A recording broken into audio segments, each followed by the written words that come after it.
What's up, guys? It's Foshis. I had promised you a video on the old ways, all the in-game changes that they made, the weapon buffs and nerfs, and as well as the character additions, the buffs to Lifeline and Revenant, and a couple of other small changes that they made. I apologize that it's taking me a little bit longer than I wanted to get this video out. I've been kind of distracted with the kid at home and some other stuff going on, but here we are. So let's go ahead and let's just jump right into these changes that they made. So right away, one of the biggest changes they made is right here, your game mode selection. So you have permanent duos in the game now, so we can play duos anytime we want. It's not a limited time like it was before. You still have the normal trios mode. The other change is the map rotations. So right now you can see we're on Kings Canyon. There's 21 minutes left on it. After that's up, it's going to switch back to World's Edge, and then have that for a set amount of time, and then switch back to Kings Canyon again. They originally had put Kings Canyon at night in this rotation, so there were 3 maps in the rotation, but they have since decided to take that out. So it's only Kings Canyon and World's Edge for now, and then we'll see how they change that up in the coming days. So one of the coolest things I think they've done in the new event is added a new location to the map on World's Edge. So it is called the Trials and is a Bloodhound theme, of course, with the whole event being Bloodhound themed. And essentially it is a PvE event inside the same PvP map. So what you'll do is you run to the old area where the Sniper's Roost used to be, and essentially under the Sniper's Roost now you have this event where you can activate these panels. It'll spawn the Prowlers. You kill all the Prowlers and then you get loot for it. So you can see the 3 panels here in the center of the room. You run up, you click those, complete the first trial, a door will open. And you can see them looting it there, and then you go ahead and open the second one. It'll spawn a couple more Prowlers than it did in the first round, and then you kill them, open the second door, and then repeat it a third time, and you get some guaranteed gold loot out of that third box. So pretty cool little event. The Prowler is not too hard to kill. They do jump around, they're pretty fast, they hit decently hard, and you can see those blue lights in the back. That tells you where they're going to be spawning from. So you can see they have like a little over 120 health. They do move pretty predictably, and they're all just gonna kind of sprint towards you at the center, so you're able to laser them down pretty quick, and there you go, you get some cool gold loot out of it. So with this being a Bloodhound themed event, there is a cool little Bloodhound lore item in the actual Trials area. If you run to the back here, there's a little helmet and shield. You can click on those and they'll play a little info about Bloodhound's past, and we'll play that for you right now. This helm and shield were worn by my uncle Arthur. He now dines in Valhalla as his memory guides our Felai people. I wish I could speak with him today about Un, the Oseid, the promise that drew me to these games. So now the big meat of the update, the balance changes. We'll start with the characters. So Revenant got a huge buff. He felt a little weak on release, and I think they've really done a lot to bring him up to par with some of the other characters. So first, the silence that Rev has on his Q, they've doubled the duration from 10 seconds to 20 seconds. This also now disables Gibby's gun shield, so that's pretty cool. The AoE that it leaves on the ground used to last 5 seconds. It now has been doubled to 10 seconds also.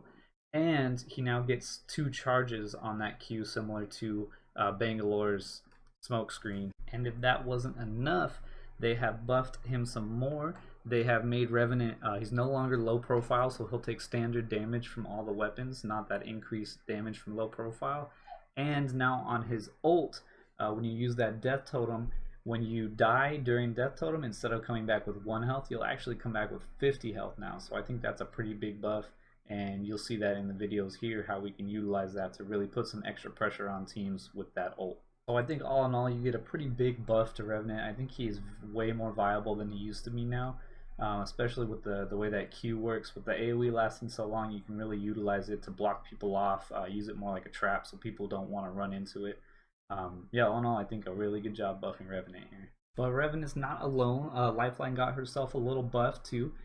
First of all, when you spawn in, you will get these blue bins you see here that have an extra little compartment. Those compartments are guaranteed to contain defensive items, the same type of stuff you would see in her care package, but generally lighter white items. You can see the extra bin is only available to Lifeline, so if other characters open it, she can still come up and open them on her own. So moving on to the weapon updates, the Scout, the weapon that everyone except me seems to hate, got a small little nerf with this update, so rejoice all you Scout haters out there. They have nerfed the multipliers on both the headshot and the leg shots, so you're going to do a little bit less damage when you hit either a headshot or a leg shot with the Scout.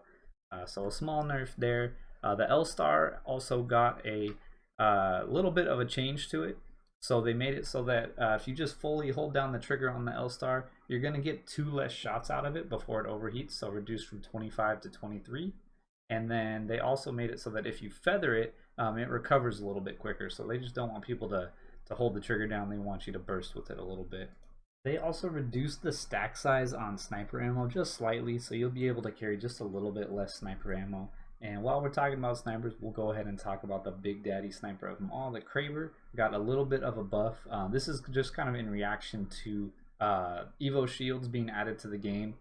So they made it, they increased the headshot multiplier on the Kraber a little bit, so that now if you have a fortified character, a Gibby or a Caustic, and they have red armor with a purple helmet, you will be able to one-shot them still. So go ahead and grab those Krabers and land them big old crits. So one more small update that I didn't actually see in the patch notes, but it's kind of cool. Whenever you equip a gun with a hop-up, it'll actually pop up in the bottom right there, right above your gun, what the hop-up does, and let you know that you have that one equipped. So pretty cool. So 2 last changes that they made in relation to how much damage characters actually take. So the Evo shield got a buff, so it absorbs the same amount of damage, but you have to deal less damage in order to get those upgrades now. So pretty cool there. Makes a lot easier for scrubs like me to go ahead and grab that Evo shield and get it powered on up to red level. The last update was actually a small nerf to all low profile characters. So low profile characters now take that increased damage just like before, but the shots to the limb are going to be considered the same as a body shot now. So the multiplier that was applied to limb shots is no longer there, so that reduced damage that you would have taken getting hit in the limb is now the same as a body shot. So a little nerf there to low profile characters also. So that wraps it up, guys. Those are all the gameplay changes that were added during the Old Ways event in Apex Legends. Go ahead and check out my previous video if you want to see all the cosmetics that they added during this event. Some cool cosmetics there you can pick up. And go ahead and tell me what you think down in the comments, guys. What do you think of these gameplay changes to Apex?